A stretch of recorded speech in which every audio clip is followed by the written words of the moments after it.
Ağsuda oğurluq hadisəsi qeydə alınıb. Daxili İşlər Nazirliyinə verilən məlumata görə rayon ərazisində 120 metr uzunluğunda iri diametrli su boru kəməri naməlum şəxs tərəfindən talanıb. Rayon polis şöbəsinin əməkdaşlarından həyata keçirdikləri tədbirlərlə hadisəni törətməkdə şübhəli bilinən Sabirabad rayon sakini, əvvəllər məhkum olunmuş 41 yaşlı Namiq Haqverdiyev saxlanılıb. Faktla bağlı cinayət işi başlanılıb. Namiq Haqverdiyev barəsində həbs qətimkan tədbiri seçilib. Araşdırma aparılır.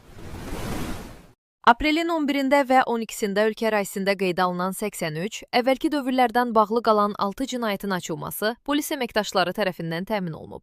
Daxili İşlər Nazirliyinin mətbuat xidmətindən Stop Narkotikasa bildirilib ki, axtarışda olduğuna görə ümumilikdə 57, o cümlədən borclu şəxs qismində axtarışda olan 31 nəfər saxlanılara aidiyyəti üzrə təhvil verilib.